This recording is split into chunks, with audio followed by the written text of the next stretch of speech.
இன்றைய அறிவாசான் அம்பேத்கர் அவர்களுடைய பிறந்த நாளை முன்னிட்டு தமிழக வெற்றிக் கழகம் கோவை தெற்கு மாவட்டம் சார்பாக கிணத்துக்கடவு தொகுதியில் உள்ள போத்தனூர் ரயில்வே ஸ்டேஷனில் அமைந்துள்ள அவரது திருவுருவ சிலைக்கு மாலை அணிவித்து மரியாதை செலுத்தினோம்.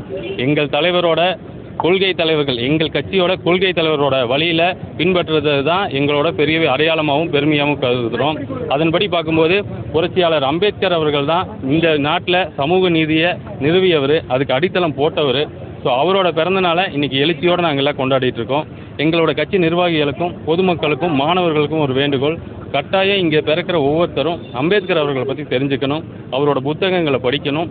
இப்போ நான் வந்து அம்பேத்கர் புக்குக்கு நிறைய ஸ்கூலுக்கு கொடுக்கணும்னு கேட்கறதுக்கு போகும்போது சொன்னாங்க என்னென்னா, முதல்ல நிறைய அம்பேத்கர் புக்கு இங்கே இருக்கும், ஆனால் இப்போலாம் கிடைக்கிறது இல்லைப்பா, எங்களுக்கே கொஞ்சம் டிமாண்டாக இருக்குங்கிறாங்க.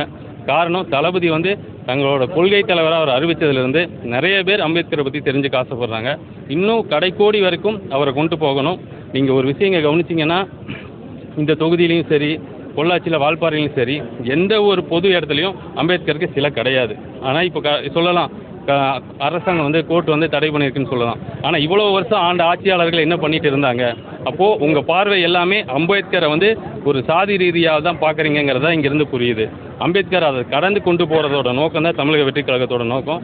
நிச்சயமாக வரும் 2027 தளபதி ஆட்சியில் அது சிறப்பாக நடைபெறுங்கிறத இந்த நேரத்தில் தெரிவிச்சுக்கிறோம்.